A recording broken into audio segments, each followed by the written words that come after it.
Hello, and welcome back to my channel. My name is Johan, and I'm just a typical Dutchman. And I often wonder, why is there such a big gap between the understanding of the US and Europe? What is missing in the way that history is taught in the US or in Europe about what happened in those times and how this created this gap?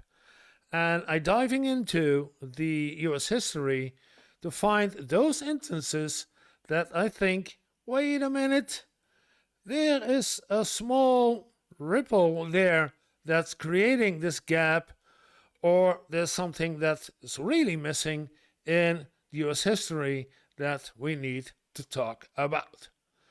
And if you want to do this together with me, then like and subscribe, then make the channel grow and help us to get a better understanding between Europe and the US.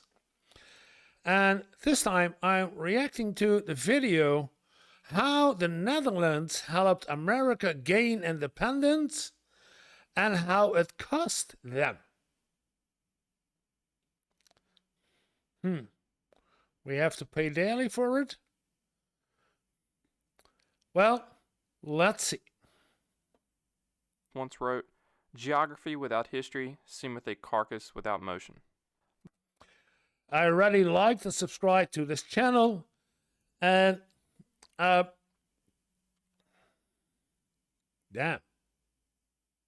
what I want to say. You should too. Yeah. But before I get into the story I'm about to tell, if you are new to the channel, welcome. On this channel, I talk about a variety of geography-related topics on whatever I'm interested in at the moment. I have quite a few history videos planned for this summer, such as What's Left of the Dutch in New York City, a lot of old map videos, and a few on America's attempts at exterminating their wildlife. What? A few history videos planned for this summer, such as What's Left of the Dutch in New York City, a lot of old map videos, and a few... What are this?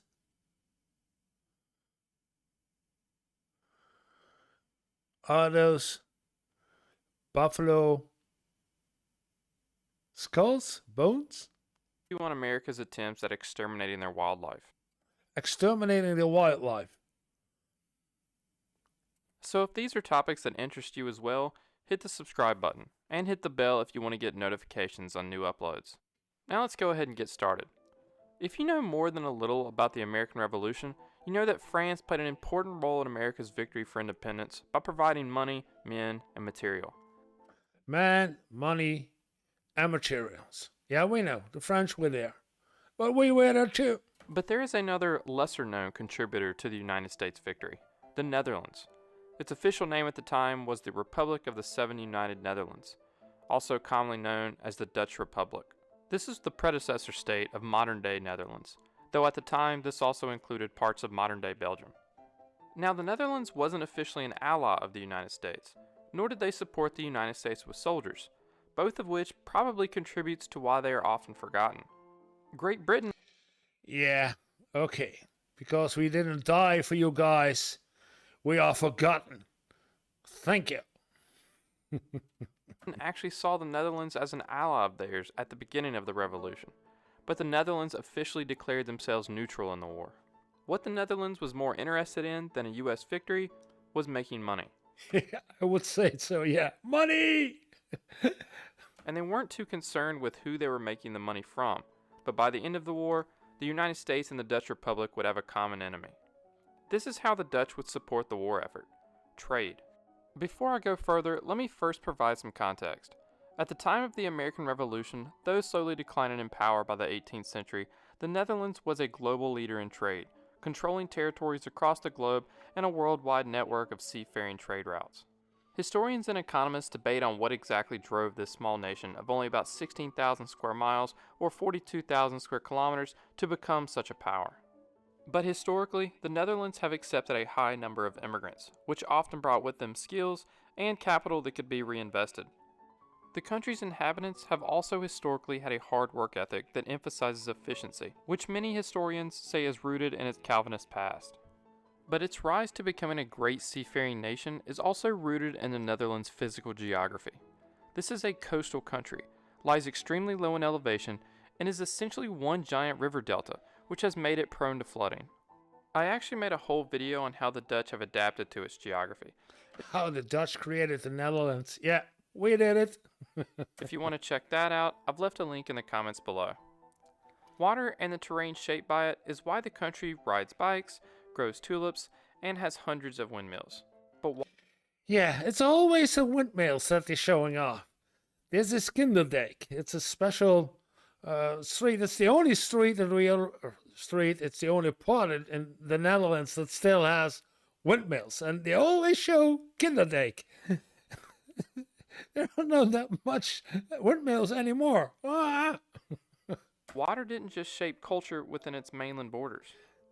But in those days, we had windmills to dry the land that we were building on. The physical geography, combined with the aforementioned cultural characteristics of the Netherlands, turned the Dutch into expert and efficient shipbuilders, and motivated its population to seek trade opportunities across the globe. And one of those places was the 13 colonies. Tensions began rising in the American colonies following the French and Indian War in 1763. The British launched a series of acts that raised I've seen this picture, and I don't know how many videos I watched already. The same picture, tax and tea. taxes on the colonists in order to pay for the war, because the British felt that the colonists caused the war, so they should provide payment for the protection that Great Britain had provided. The colonists weren't happy about it. Protests erupted, and in 1770, British soldiers opened fire on a mob of angry colonists, killing at least 5 men and wounding several more, in The Boston Massacre. Yeah, I've seen this already. what is known as the Boston Massacre. Then in December of 1773, Tea Party? a band of Bostonians, dressed as Mohawk Indians, in protest on the taxation, boarded British ships and dumped 342 chests of tea into Boston Harbor. The event is known as the Boston Tea Party. The British Parliament responded with what the colonists refer to as the Intolerable Acts. This brought Massachusetts under full control of the British government, and allowed British loyalists in the colony to be tried in Great Britain. George Washington called this the Murder Act, because he said it allowed British officials to harass colonists and then flee to Great Britain to escape justice. It's the first time I hear those terms. The Intolerable Acts I have heard, but not the Murder Acts. The act also allowed British soldiers to be housed wherever necessary, including private homes, though some historians say the act only meant unoccupied buildings. Great Britain had attempted to isolate extremists in Massachusetts with these acts, but it backfired, and other colonies pledged to support Massachusetts if there was an attack by the British.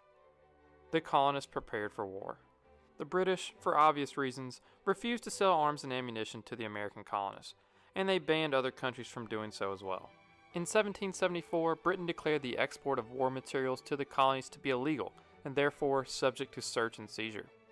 And this is where the Dutch entered the picture, because the Dutch didn't care. We don't care. Money is what we're talking about. We don't care. You want money? You want weapons? We there. Dutch merchants continued to trade wherever and whenever possible. Yes. The British Lieutenant Governor of New York warned London in November of 1774 that contraband between this place and Holland prevails to an enormous degree. Actions must be taken against the smugglers, but it would not be easy. The vessels from Holland or St. Eustatia do not come into this port, but in the numerous bays and creeks that our coasts and rivers furnish, on which the contraband is sent up through small boats. The British were furious that the Dutch continued to ignore the ban. They then made a strong request to the Netherlands to stop all war materials from being shipped to the American colonies. Nope, we Penalties don't. included confiscation of materials, large fines, and the confiscation of ships if not paid. Conscious of not being able to go head-to-head with the British Navy, the British had 100 warships compared to the Netherlands' 11. The government of the Netherlands officially decided to comply. But the Dutch merchant class wasn't happy with their government's decision, and they just continued to ignore the British request. West Indies companies, it's separate from the government. This is a private company, so you can't ask them to do nothing. So the British then responded with more search and seizures around St. Eustatius, the hub for this arms and ammunition trade. Once the war had officially begun with the battles of Lexington and Concord in April of 1775, the Dutch ammunition trade to the Americans got so bad that King George III in January 1776 ordered more warships on duty around the Caribbean. He stated, "Every intelligence confirms that principally St. Eustatius, but also all the other islands, are to furnish the Americans with gunpowder this winter." But many of the Dutch traders I'm trying to read nieuwe kaart van het eiland. Oh, eiland met Y. St. Eustatius. In dezelfde logging en plantation met de naam der. Okay. New map of the island St. Eustatius in dezelfde location and plantation with the name of Beatrix. I guess because I can't. Name the occupiers. Bezitteren staat daar. Yeah, the name of the with the same name of occupiers. continued to find ways to evade the British. More obstacles arose with the defeat of the Americans at Long Island, which left America completely without the ports of New York and later Philadelphia. Though the two largest ports were occupied by the British, the Dutch were again not a group to give up on this lucrative trade, and they continued smuggling through smaller ports and estuaries. In 1776, the Dutch Republic made a half-hearted effort to comply with the continued requests from the British. They replaced St. Eustatius governor with a new man, named Johannes de Graaf, after the British complained that his predecessor was allowing merchants to continue to ship war materials to the Americans. But on the 16th of November, 1776, the American Navy ship USS Andrew Doria, with the American Declaration of Independence on board, arrived in St. Eustatius. Its captain fired a salute to the Dutch flag on Fort Orange, and the governor, Johannes de Graaf, decided to answer the salute with 11 gunshots. And so the United States of America were for the first time recognized as a nation by another. Yeah, by the Dutch. We were there. We recognized for the first time a new formed nation called the United Nations, United Nations, the United States of America. We were there. So now, not only were the Dutch preventing the Americans from running out of ammunition, allowing the revolution to continue, they had now recognized the British colony as a sovereign nation. On top of this, the Netherlands was actually supposed to have provided 6,000 troops to the British for the war, as was the terms of a past treaty. In 1778, when France was persuaded to join in the fight against the British, the Dutch traded with them as well. But with the French, they traded mostly naval stores. The French needed supplies for their naval construction, but were unable to obtain them themselves due to the blockade of the Royal Navy. So they turned to the Dutch, who were privileged by a concession obtained after their victory in the Second Anglo-Dutch War, known as the principle of free ship, free goods, which was enshrined in the Anglo-Dutch Commercial Treaty of 1668. According to the treaty, naval stores were not considered contraband, as long as the Dutch remained neutral, which the Dutch claimed they were. But of course, the British just declared naval stores illegal and started arresting Dutch ships. And as always, Dutch merchants continued to evade the British. The Dutch-British relationship became more hostile on the 31st of December 1779 when the two Into the Dutch Anglo-War 4. Yeah, we did a lot of fighting with the British. countries had a brief naval engagement. The British wished to inspect Dutch ships for what they considered contraband destined for France. The Dutch initially refused and threatened the British with force, before finally backing down. The event caused the Dutch to pursue joining the League of Armed Neutrality, which was an alliance of European naval powers which was intended to protect neutral shipping against the Royal Navy's wartime policy of unlimited searches. The British government saw this move as a threat, and it could potentially embroil Great Britain in a war with its other members, Russia, Sweden, and Denmark-Norway. They had finally had enough.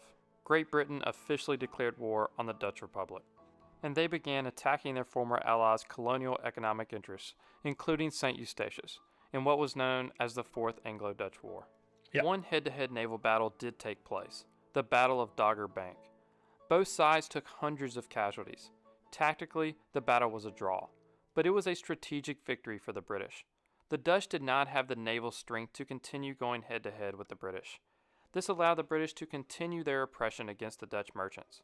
Though the Dutch colonial empire had already been slowly declining, this settled it. and cemented Great Britain as the new leading commercial power.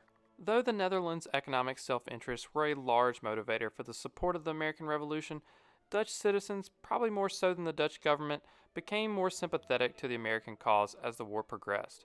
Both countries were being bullied by the same global power, and some sympathy may have come from the Netherlands having fought for their own independence in the 16th and 17th centuries. Yeah, okay. Whatever the motivation was, the United States will always be grateful for their support.